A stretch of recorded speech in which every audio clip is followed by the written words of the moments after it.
Welcome to the Prime Show, your one-stop shop for all the top offensive talents in the Monroe County region.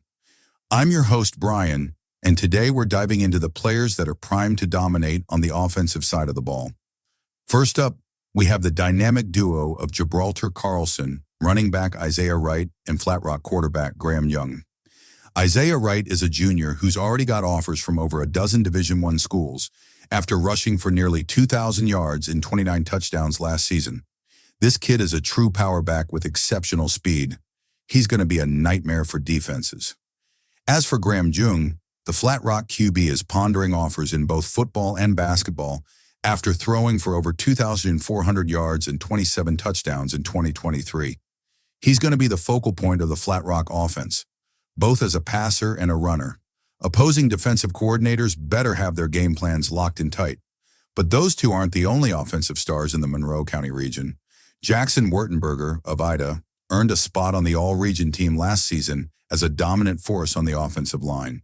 At 6'4" and 300 pounds, he's a mauler in the trenches who's only going to get better.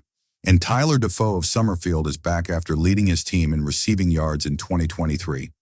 This 6'3" wideout has the size and skill to be a true number one target. Then there's Hunter Fonts of Bedford, a 2-year starter on the O-line who broke out in a big way last year. His coach says he's primed to be one of the top tackles in the region. And don't sleep on Joe Krolak of Carlson. This dual-threat QB threw for over 1,000 yards and 15 touchdowns, while also rushing for 626 yards and 8 scores. He's got the experience and talent to take his game to the next level. Speaking of the offensive line, there are some real road graders in this part of Michigan that deserve some recognition. Guys like Connor Bott of Whiteford, who helped pave the way for one of the most explosive offenses in the area last season. Or Cooper Kimberly of Milan, a 6'4", 253-pound tackle who's primed for a monster senior campaign. And let's not forget about Caden Pfeiffer of Jefferson. This 6'4", 235-pound junior is getting bigger and stronger by the day, and his coach says he's going to be a force on both sides of the ball. The O-line might not get the same hype as the skilled position players, but make no mistake, these guys are the unsung heroes that make the offense go. Of course, we can't have a conversation about top offensive talents without talking about the running backs.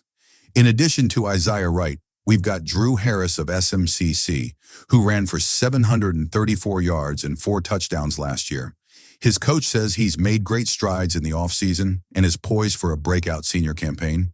Then there's Quentin Lefew of Dundee, a linebacker who's making the shift to running back this season after being a key part of the offensive line a year ago. And Landen Nastale of Erie Mason brings some serious speed to the backfield. He's the school record holder in the 100 and 200-meter dashes, and he's decided to come out for football as a senior. With that kind of blazing speed, he's going to be tough to catch. As we get set for kickoff, the question on everyone's mind is, who will emerge as the top offensive player in the Monroe County region? Will it be Izaiah Wright in his mix of power and speed? Graham Junge in his dual threat abilities? Or maybe someone else will burst onto the scene and steal the spotlight? One thing's for sure, we're in for a treat this season watching these offensive stars do their thing. Tyler Dafoe, Landen Nastale, Jackson Warman, these receivers are going to be making plays all over the field. The quarterbacks like Joe Krolak, Graham Junge, and Colin Steele have the arms and the decision-making to carve up defenses. And those big boys up front like Jackson Wertenberger, Hunter Fonts, and Cooper Kimberly are going to be opening up huge holes for the backs. It's going to be must-see TV, so make sure you tune in every Friday night. This is Brian reminding you that the Prime is about to start shining. We'll catch you next time.